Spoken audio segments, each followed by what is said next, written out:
Alors on a vu qu'en chemin, il y avait les montagnes en Pologne, et on s'est dit on va s'arrêter pour faire un petit tour. Et ben ça vaut vraiment le coup. Une région très spéciale, nous qui avons vécu en Suisse, ça rappelle un petit peu, beaucoup la Suisse.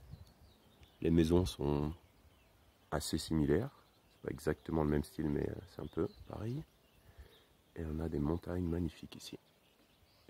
Et si je dis pas de bêtises, il y a un des pics les plus hauts de Pologne, peut-être celui-là ici, avec une tête spéciale.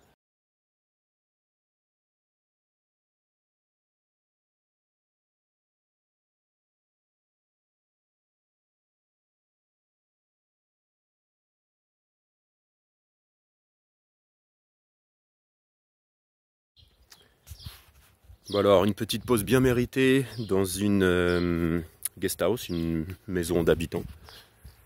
Magnifique, juste au pied des montagnes, avec les coques. Parce que là, dans le van, ça commence à bien faire. Une petite pause de temps en temps, on a le droit. Et en plus, on s'est permis, on va dire, de rester dans ce lieu. Parce qu'ici, en Pologne, vous pouvez trouver des habitations pour 25 à 50 € extrêmement de bonne qualité. Et là, on a payé 50 € la nuit pour 3, 2 adultes et un enfant, avec un petit déjeuner buffet. C'est genre un, comment on appelle ça en France? Qu'est-ce que je disais? Un brunch. On peut faire un brunch. Et c'est un petit déjeuner absolument extraordinaire. Je vous mets les images. Et là, on est en plus dans un des lieux les plus touristiques de Pologne. C'est des montagnes au sud de la Pologne. Ça s'appelle Zakopane. Et les gens viennent ici en hiver pour skier. Alors aujourd'hui, on a dormi chez l'habitant et elle nous a préparé des petits plats spéciaux parce qu'on est végétalien et on lui a dit et elle nous a préparé plein de choses spéciales. Normalement il y a tout ça, bon il y a un peu de charcuterie et tout ça, mais là elle nous a préparé un petit repas extraordinaire juste pour nous.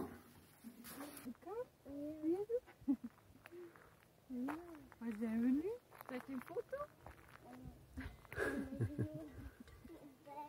Ah, yeah.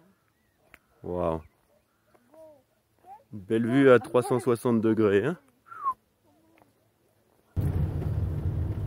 So, alors, à chaque fois, hein, nous voilà en Slovaquie, nouveau pays.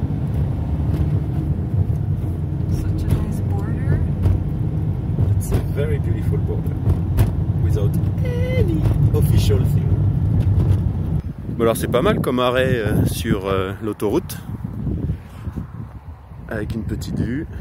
Donc on est en Slovaquie, très très vallonné, juste à la frontière de la Pologne. Et vraiment magnifique région. Toute la partie, on a passé à un parc national, donc très sauvage, dans la partie juste après la frontière. Et là on est descendu dans la vallée et on voit tout autour, il y a un peu de camions et autres, mais sur le reste c'est très vallonné. Alors, en ce qui concerne l'eau, question très très intéressante. Vous m'avez posé la question donc dans les commentaires de la vidéo, je vous demandais justement quelles étaient vos questions sur un voyage en van comme ça. Et au niveau de l'eau, il y a plusieurs solutions. Chacun va faire un petit peu à sa manière. Donc nous on est parti avec des grands bidons, des jerrycans d'eau qui étaient remplis parce qu'on avait un puits là où on était, d'où on partait en Finlande. Donc on a rempli des gros jerrycans d'eau pour l'eau potable. Donc ça dure quand même un petit moment quand vous avez de l'eau comme ça. Donc on a pris ça et on a fait une grande partie du voyage avec ça. Et de mémoire, on s'est arrêté à un endroit où on était passé dans des montagnes, je ne sais plus si c'était en Slovénie ou autre, j'aurais peut-être l'information en regardant la vidéo, en faisant le montage de la vidéo. Donc on s'est arrêté dans les montagnes et il y avait un torrent absolument magnifique, une eau très très claire. Donc on a re-rempli les bidons à ce moment-là pour avoir de l'eau fraîche. Alors il y a des gens qui vous diront de surtout pas faire ça. Voilà, moi ça fait très longtemps que je fais ça en voyageant autour du monde. Je bois l'eau que je trouve un petit peu partout dans les rivières, etc. Le seul risque, un des risques, c'est qu'il y ait un animal mort et qu'il y ait des bactéries et autres qui viennent dans l'eau. Voilà, ça m'est très rarement arrivé. Vous pouvez la filtrer. Il y a différentes manières de filtrer. J'ai d'ailleurs trouvé un filtre super. Je suis en train de vous préparer une vidéo pour ça. C'est un filtre qui, d'après le filtre, un filtre à gravité, puisque idéalement, de ne pas avoir, quand on fait un voyage comme ça, on n'a pas le moyen de distiller de l'eau. C'est d'ailleurs ce qu'on m'a demandé dans les commentaires. Donc l'idée c'est d'avoir un filtre suffisamment performant pour tout filtrer dans l'eau que vous prenez. Voilà. Moi, ça me dérange pas, mais il y a des gens que ça peut déranger de boire de l'eau directement comme ça de la nature. Sinon, dès que vous arrêtez dans un camping ou autre, vous pouvez re-remplir vos jerrycans. Moi, je ne veux pas boire l'eau du robinet des différents pays, en France ou autre, sachant ce qu'il y a dedans. Mais sinon, vous pouvez avoir des filtres de bonne qualité à gravité que vous pouvez installer chez vous. Une des vidéos que j'ai faites sur le filtre à gravité, vous pouvez très bien avoir ça dans votre van et remplir vos seaux d'eau avec les filtres à l'intérieur. Je vous mettrai en lien la vidéo quelque part pour que vous voyez cette vidéo sur les filtres. Vous pouvez vous balader avec ça quand vous partez en vie nomade.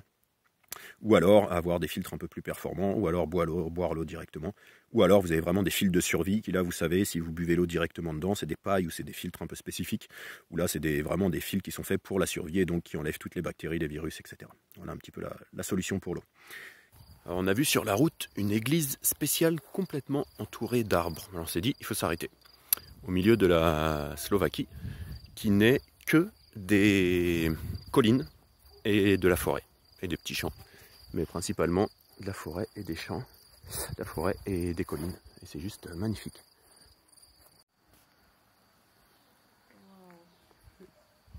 Et voilà l'église, où ils ont laissé tous les arbres autour, très vieux arbres.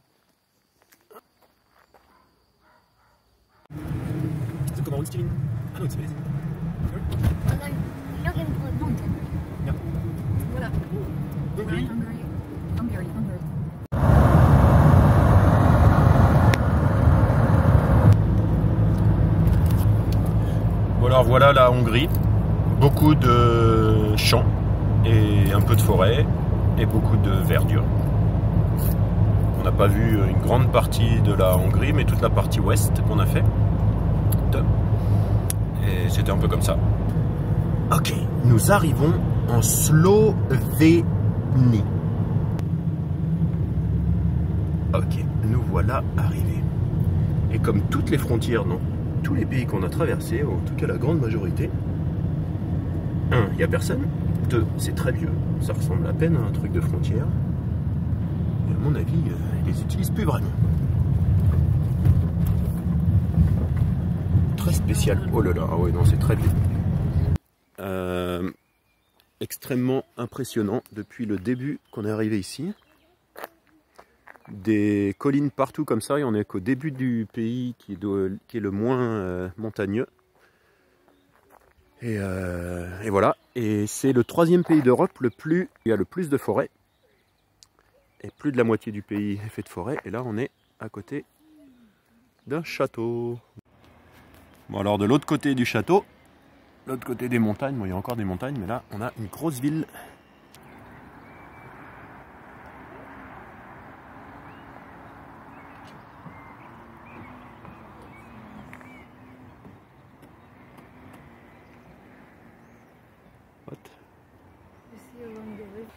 Encore un petit lieu sympa pour dormir, avec le van au milieu de la forêt. Une petite rivière qui coule derrière. Et il y a juste la route un petit peu près de l'autre côté de la rivière qui fait un petit peu de bruit, mais dans la nuit ça allait. Et il y a juste eu un petit peu ce matin, hier soir. Voilà. Là-bas, des super douches bio, écologiques, dehors, à l'extérieur. Et la rivière, c'est juste au bord du camping.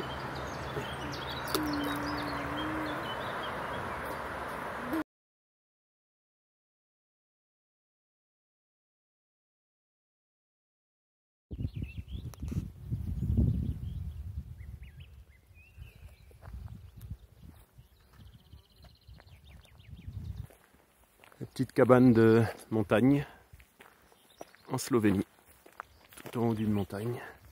Et on va aller voir une vue pas mal ici. Alors, on nous a dit de venir à une source ici au milieu de la forêt. Et c'est une source d'eau minérale qui contient du fer. Il paraît que c'est évidemment très bon pour la santé. Et en plus de ça, c'est de l'eau pétillante. Ils ont fait un petit tuyau pour récupérer l'eau. Et on voit que ça rusted in French, rouillé. Il y a de la rouille partout, sur les cailloux. Bon alors, le petit retour sur cette eau magnifique. Waouh, elle est super bonne. Et effectivement très pétillante. Délicieux. Oh. On était dans un camping ce matin. Et on a demandé au propriétaire de nous donner quelques indications et ce qu'on pouvait voir sur notre chemin. Et il nous a dit, si vous allez ici, ramenez-moi de l'eau. Mais sauf qu'on ne retourne pas dans le camping où on était. Donc on ne peut pas lui ramener d'eau. Mais il voulait nous donner absolument une bouteille parce qu'effectivement c'est de l'eau absolument délicieuse. Et voilà, et c'est tout. C'est comme ça. Donc on va combler nos manques de fer si on a des manques de fer. Alors, on est dans un endroit un peu particulier. On est dans le nord de la Slovénie. Et oh là-bas, on va tomber pile au bon moment quand je vous fais la vidéo. Ah yeah, c'est génial. Une vue magnifique. Et en fait, on traverse les montagnes de la Slovénie a bit further. Yeah, that's good, that's good, that's good. Wow. On traverse les montagnes de la Slovénie et en fait, on doit traverser, on passe par une partie de l'Autriche dans le nord de la Slovénie. Alors, vous avez une question sur les langues étrangères. D'avoir voyagé partout en Europe, est-ce que c'est un frein ou un blocage, les langues étrangères? De temps en temps. Alors, idéalement, il faut parler anglais, parce que si dans les pays que vous voyagez, les gens parlent une langue, c'est évidemment la langue du pays, et après, c'est l'anglais. Donc, je dirais que dans la majorité des cas, on va dire que la moitié du temps, les gens parlent bien anglais. Un autre pourcentage, un petit peu. Donc, il y a quelques mots, ils sont capables d'échanger avec vous.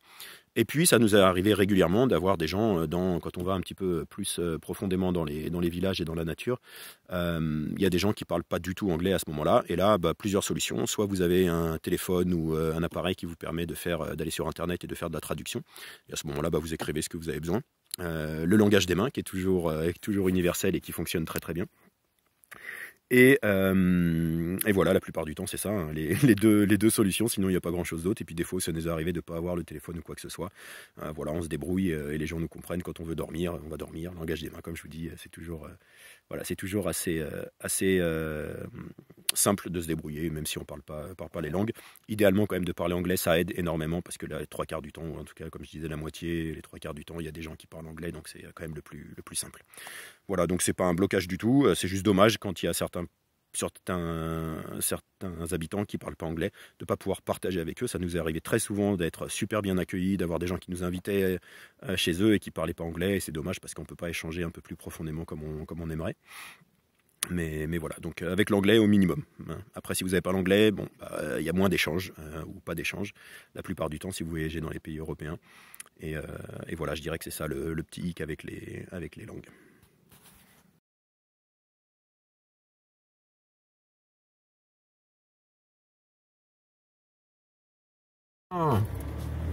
Et nous voilà de retour en Slovénie, passage de frontière, bonjour, il n'y a personne. Bon, et après être passé en Autriche, nous revoilà en Slovénie. Ah si, il y a un petit peu du monde. Ça, tout est fermé, des gens qui se promènent. Ok, allez, c'est reparti. Encore un endroit magnifique. Un matin en Slovénie. On vient de trouver hier soir un camping à la ferme. Voilà la vue de cette ferme, du camping. Wow.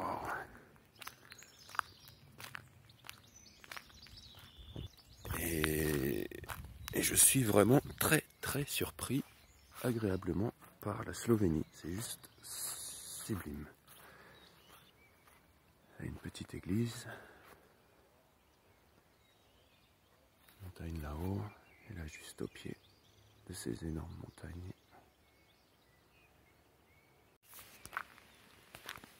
Alors voilà le nom du camping. Si vous les trouvez. Les moutons.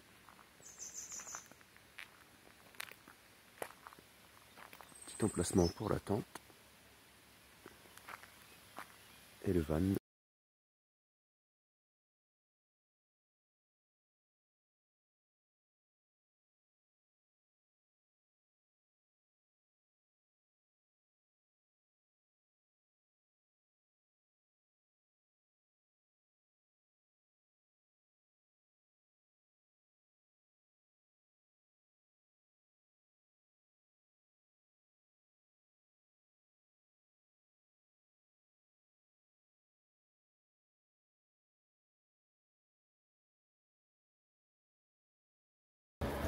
Alors, nous voilà dans la région des Dolomites, en Italie.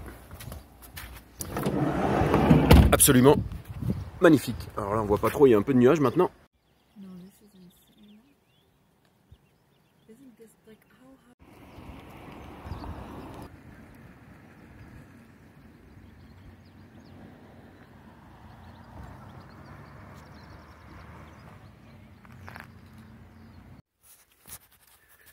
Alors, les dernières questions de cette vidéo, comment on fait pour les maladies et le dentiste? Alors, je ne sais pas si l'individu qui a posé cette question regarde ma chaîne YouTube, donc peut-être que c'est pour ce voyage ou peut-être que c'est de manière générale. Donc, je vais répondre de manière générale, mais ça s'applique à ce voyage. Donc, sur 2 semaines, pour le dentiste, bon, il n'y a pas à se poser la question. Et de manière générale, non plus pour moi, ça fait 10-15 ans, j'en sais rien, que j'ai pas été voir un dentiste. Donc voilà pour la partie dentiste. Pour la partie maladie, c'est pareil. Pas de problème pendant les 15 jours et de manière générale, c'est la même chose. Je vais voir aucun docteur, médecin et autres. Pourquoi? Parce que je pense que quand on a une alimentation saine, premièrement, il n'y a pas spécialement besoin. Et puis, quand on sait également se soigner, ou en tout cas utiliser des plantes qui peuvent permettre d'aider énormément de maladies et autres. Par exemple, il y a des choses de base que tout le monde devrait avoir chez soi et on ne nous l'explique pas, on ne nous le dit pas si on ne cherche pas les informations, comme par exemple l'argile, qui est quelque chose qui peut aider pour énormément de problèmes, en interne et en externe. Il y a un produit qui s'appelle le MMS. Je ne vais pas vous en dire plus, je vous laisse chercher. Un Miracle Mineral Solution. C'est du dioxyde de chloride. Et donc voilà, ça c'est extrêmement puissant. Et puis tout ce qui est autres petites choses qui peuvent aider. Qu'est-ce qu'on a tout le temps sous la main? Quelques huiles essentielles qui peuvent également aider, du tea tree, de l'arbre à thé, qui aide énormément. Et puis voilà. Et puis toutes les plantes de la nature qui peuvent nous faire du bien tout le temps. Voilà. Donc dentiste et docteur, voilà la réponse rapide pour ça.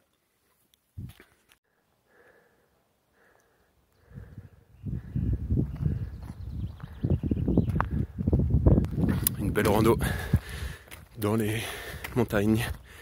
Et je suis assez surpris. Je teste les chaussures en ce moment. Chaussures barefoot shoes, des chaussures pieds nus, ou chaussures minimalistes, certains les appellent. Et dans ce type de rando, je suis assez surpris qu'elle fonctionne bien. En montant, c'est bien, même sur des cailloux comme ça. Bon, moi j'ai l'habitude de marcher pieds nus, donc je sais pas trop pour des gens qui sont pas habitués. On sent les cailloux, mais c'est pas douloureux.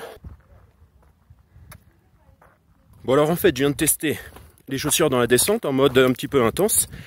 Et au final, ça va très bien. Franchement, parfaites ces chaussures. Là, vraiment étonné. Donc voilà, donc ça vaut le coup une fois de plus, d'acheter ces chaussures, surtout que les 3/4 du temps, vous n'allez pas être sur des chemins de rando comme ça. Donc pour la ville, pour des chemins de forêt, pour des balades, etc., c'est vraiment l'idéal. Et vous allez voir, ça va tout de suite améliorer vos problèmes de dos, de problèmes de pieds, problèmes de cou, etc., en ayant des chaussures de ce type-là. Voilà. Bon alors, après près de 2 semaines pour faire plus de 4000 km, et on n'a pas fini, je ne sais pas si on va être proche des 5000 à mon avis à la fin de la vidéo. On est à la frontière de l'Italie dans le Piémont, dans un endroit absolument magnifique. On s'est fait un tout petit peu plaisir pour dormir dans un sanctuaire. On vient juste de passer la frontière en France. Et il n'y avait rien, en fait, il n'y a même pas de poste de frontière ici. Il y a juste un panneau qui dit qu'on est arrivé en France.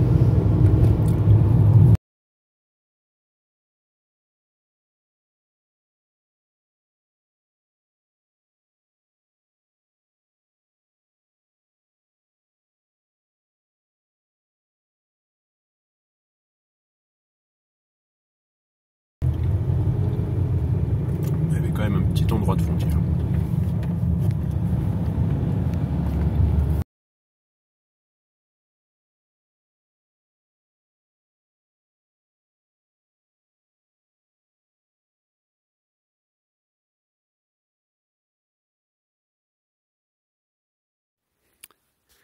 Et pour terminer cette vidéo, avant de vous montrer l'arrivée en France et à la fin de notre voyage, où je vous montre le nombre de kilomètres qu'on a fait à la fin et puis la dernière partie du voyage, la dernière question que vous m'avez posée, est-ce que c'était difficile de faire ce voyage? Et je répondrai oui et non. Pourquoi? Non, parce que j'ai fait bien pire, dans des conditions bien plus extrêmes. Je dirais que de voyager avec son propre véhicule déjà, ou voiture, c'est quand même quelque chose, ou van, quelque chose qui est beaucoup plus simple que beaucoup d'autres voyages. Pour ceux qui me connaissent un petit peu, qui m'ont entendu parler de quelques voyages que j'ai faits, voilà, j'ai traversé l'Inde, j'ai traversé l'Asie à pied en sac à dos, j'ai traversé l'Amérique du Sud, les États-Unis, l'Amérique centrale, l'Australie et autres. Et tout ça, je l'ai fait en sac à dos.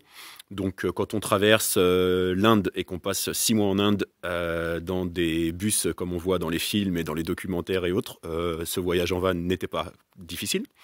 Par contre, je dirais oui, allez, quand même, pour la partie van qui est vraiment pas agréable. Donc nous, comme je vous l'ai expliqué rapidement, on a ramené toutes nos affaires parce qu'on ne sait pas exactement où on allait quand on allait partir de la Finlande. Donc on allait peut-être revenir ou pas. Donc on a pris toutes nos affaires qui rentrent dans le van. Mais donc c'était un moitié déménagement à moitié voyage en van. Et le van était bien trop rempli malgré tout pour... donc c'est toute notre vie dedans. Il y a nos sacs à dos, quelques sacs de bouffe et de vêtements. Et puis il y avait le vélo du petit, enfin bon, tout un tas de trucs comme ça, des accessoires, des choses qui n'auraient rien à faire dans un van. Donc voilà, le van était un petit peu trop rempli. Et puis dans un van, pour moi, il y a vraiment deux choses principales qui sont désagréables. La première, c'est de ne pas pouvoir s'asseoir dans le van. La manière dont on avait aménagé le van, on voulait surtout avoir de l'espace en dessous le lit pour pouvoir mettre tout notre bazar, pour répéter le mot bazar encore dans cette vidéo. Donc ça, c'était assez désagréable. De ne pas pouvoir ne serait-ce que s'asseoir sur le lit quand vous voulez être tranquille, ou quand on se pose dans un camping ou autre qui pleut, ou que voilà, donc ça c'était pas super. Donc si je devais avoir un van ou un fourgon ou autre, le minimum c'est de pouvoir avoir la hauteur pour s'asseoir sur l'aménagement que vous mettez, le lit, des sièges, etc. Donc ça c'est un des trucs qui était pas top. Il n'y avait pas plus de place que le lit. Donc comme vous l'avez vu dans la vidéo, il n'y avait même pas de place pour donc justement s'asseoir ou faire quelque chose, ou cuisiner. On cuisinait sur les boîtes de vêtements. Donc ça c'était pas top. Et puis la partie conduite, moi je suis pas fan. Après chacun a ses appréciations à ce niveau-là. La conduite, moi ça me fait l'impression de conduire un camion et j'aime pas trop. Bon après voilà, sinon à part ça, passer 15 jours sur la route, heureusement ou malheureusement, j'en sais rien, nous on a l'habitude puisqu'on est nomades, on passe des semaines sur la route et à vivre comme ça, donc ça c'est pas un souci pour nous. Et voilà, le petit de 3 ans à l'époque a été magnifique dans ce voyage, comme beaucoup d'autres qu'il a fait. Il reste tranquille toute la journée, il peut passer 5 heures, 6 heures, 7 heures dans la voiture, des jours et des jours d'affilée, comme vous voyez sur 2 semaines là, sur ce voyage-là. Et il y a vraiment qu'à la fin de journée, 6-7 heures, quand on conduit encore à ces heures-là, certains jours, où il est un peu fatigué, mais sinon ça c'était pas difficile. Donc voilà, je pense que j'ai fait le tour. Alors, je vous laisse finir la vidéo et je vous dis à très bientôt pour une prochaine vidéo. Alors, après près de 5000 km, how many countries? Combien de pays? I don't know. Je crois, no, 10. I think we are close to 10. Finlande, Estonie, Lituanie, Lettonie, Pologne, Slovaquie, Hongrie, Slovenia. No, we passed by Austria. Italie et France. 11 pays. 11 pays, près de 5000 km, 4800 exactement. Un petit choupinou de 3 ans qui a assuré, qui a fait tout le voyage sans se plaindre. Et un van à moitié aménagé, qu'on vous a montré dans les vidéos. Et on arrive enfin. Et on va regarder les kilomètres. Allez. How many? 4905 km. Wow. Dans un van à moitié aménagé, rempli de bazar.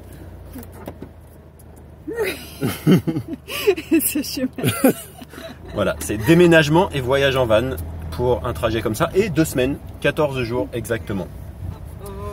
Voilà, donc on est arrivé, il est 9h55 et on va aller faire dodo. Parce que ça va bien. Il y a un petit chat sur la route.